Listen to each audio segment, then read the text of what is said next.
Jews across the world are celebrating Rosh Hashanah, which is the new year in Judaism.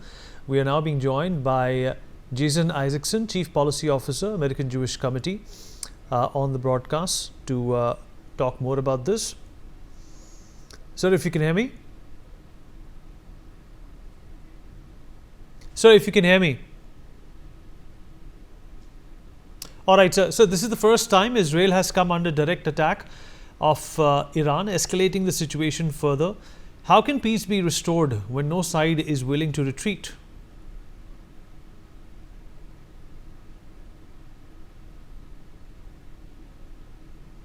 Point out how this started.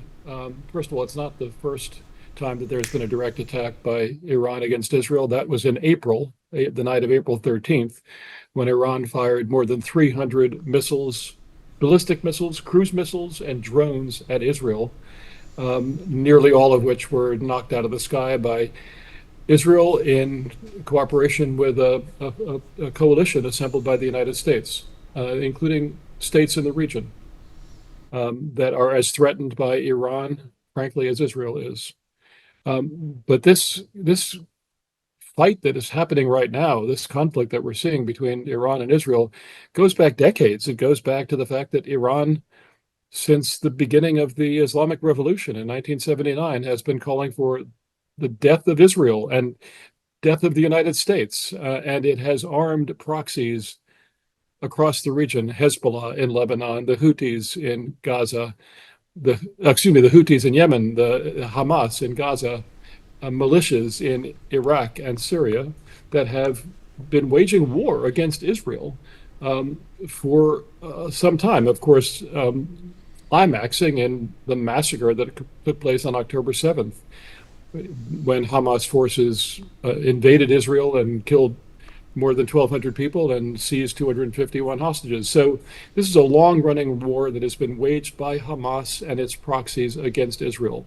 They attacked Israel in April. They just attacked Israel last weekend, again, now with 180 missiles that were fired at Israel over the last 48 hours. Again, nearly all of them knocked out of the sky by Israel in combination with a coalition assembled by the United States.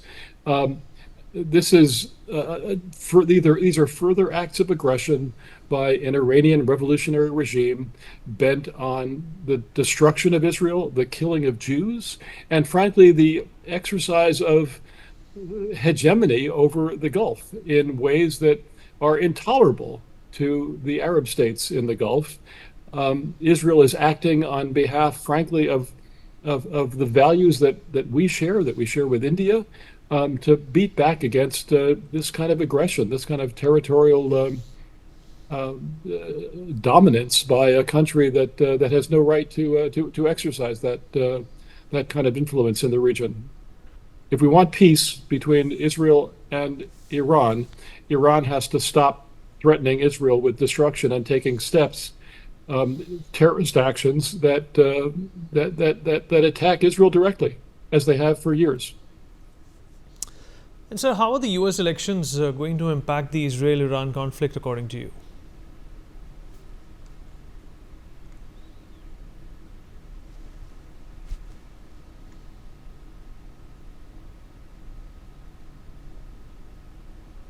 There is unanimity at the top levels of American foreign policy establishment and American political parties, both Democratic and Republican, that Israel has a right to defend itself, that Iran poses a threat to regional stability and security.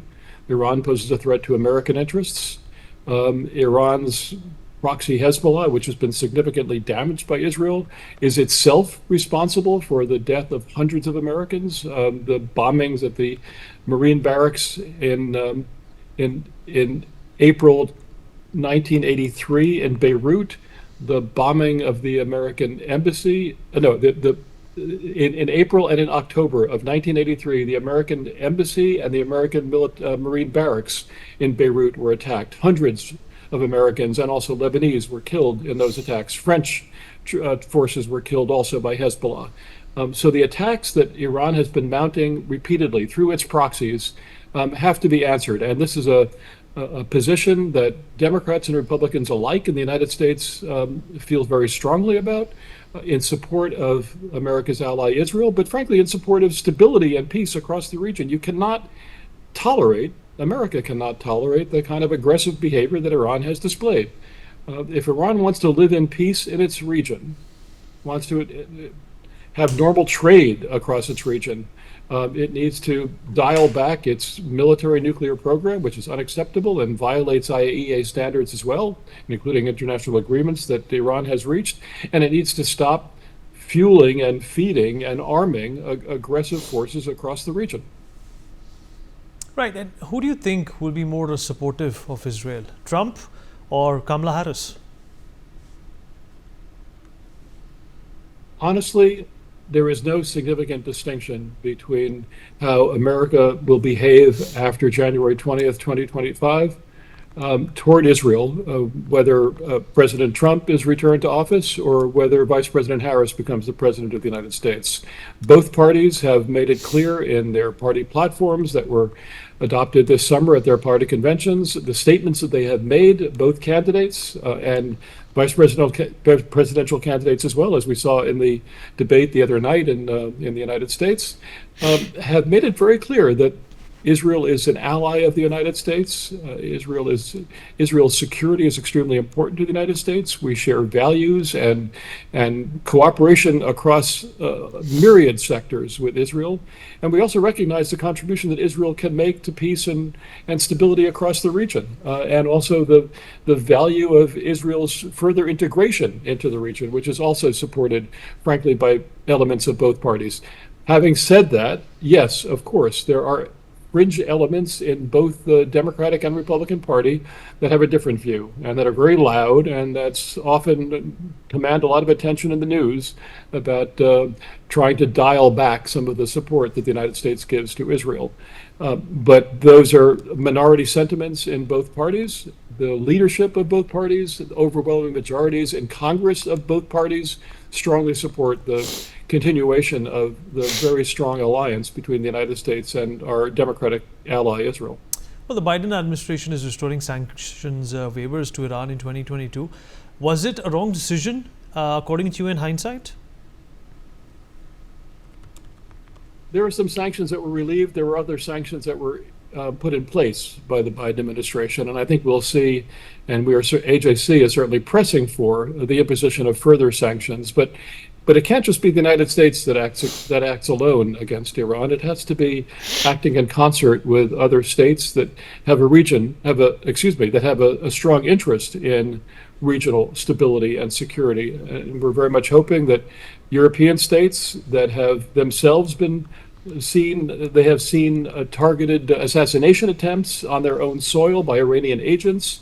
They are extremely worried about the growth of Iran's military nuclear program, that they will join the United States going forward over the coming months, including with the new administration, whoever wins office, in imposing further economic sanctions and perhaps taking other steps against Iran that will make it very clear that the behavior that it has demonstrated over the years, over the decades, is intolerable, unacceptable to the values that of international law and that frankly the agreements that Iran has reached with the international community that it has regularly, routinely, recklessly violated.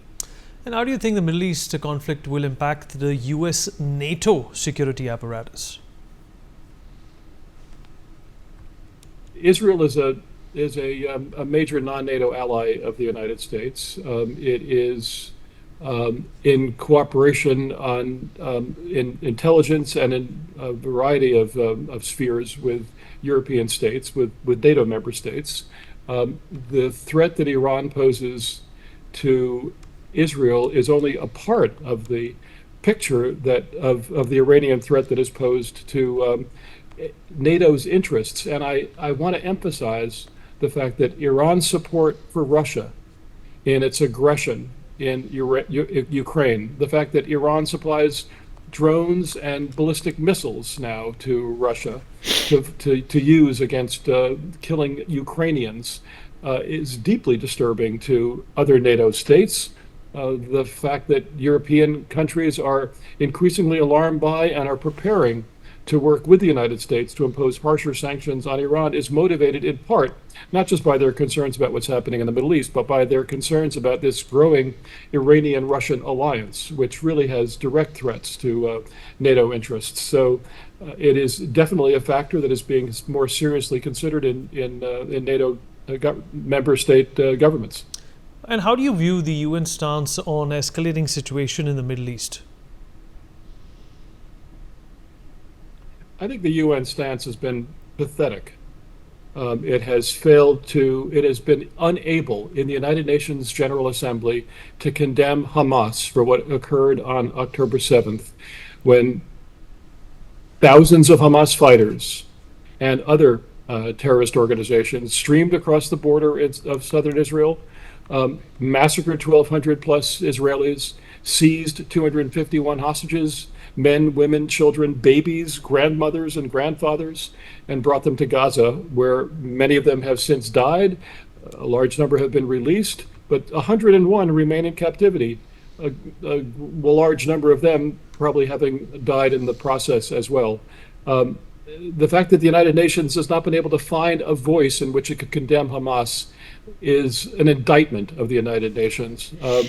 It's continual, ritual, traditional bashing of Israel when Israel defends itself as it has a right and obligation to do in the face of the terrorist attacks that have been mounted by Hamas, by the 10,000 rockets and missiles and anti-tank shells and mortar shells that have been fired from Hezbollah into Israel, forcing the evacuation of some 60,000 Israelis from their homes in northern Israel. All of these activities, have you heard the United Nations condemn Hezbollah? Have you heard the United Nations condemn Hamas? Have you heard the United Nations raise its voice against Iranian aggression, the Iranian proxies that are routinely and ritually targeting Israelis and conducting assassinations? No, it is shameful. The United Nations is an important vehicle to help stabilize the world, to help provide humanitarian relief in the world, to help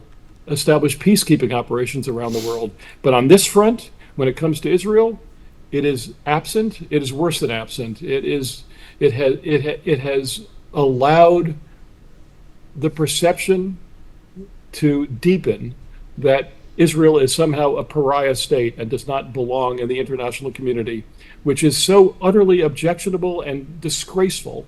And it bespeaks, a kind of, I have to say it, a kind of anti-Semitism that underlines a lot of the attitudes toward Israel.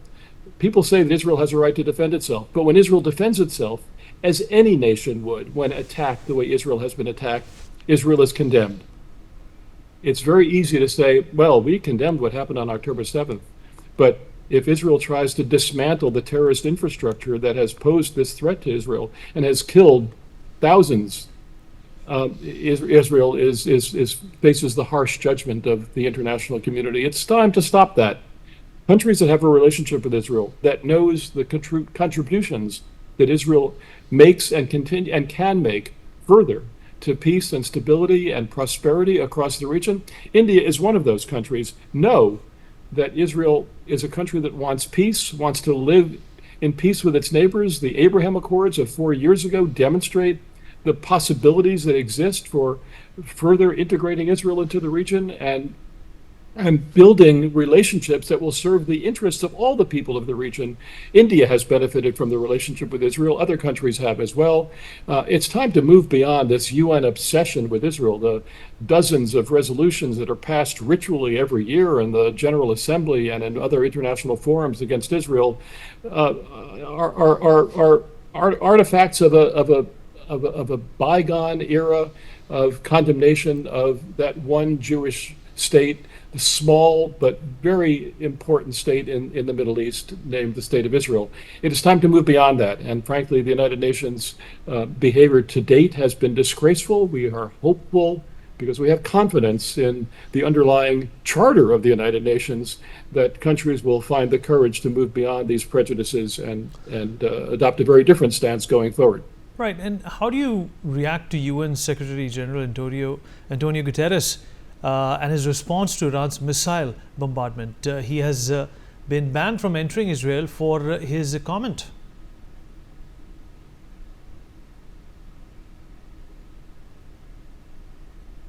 Border dispute and no reason to attack except for its hostility to the very existence of the State of Israel and its desire to annihilate Israel, as Iranian leaders have been saying and parading in the streets of Tehran for years.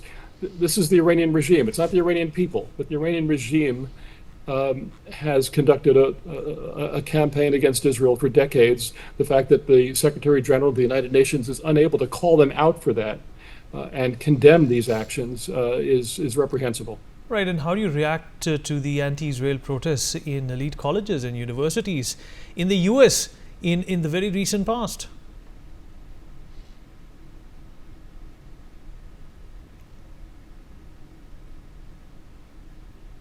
As you can imagine, people should have freedom of speech to express their views. And if they have criticism of the State of Israel, its policies, its actions, fine, express that.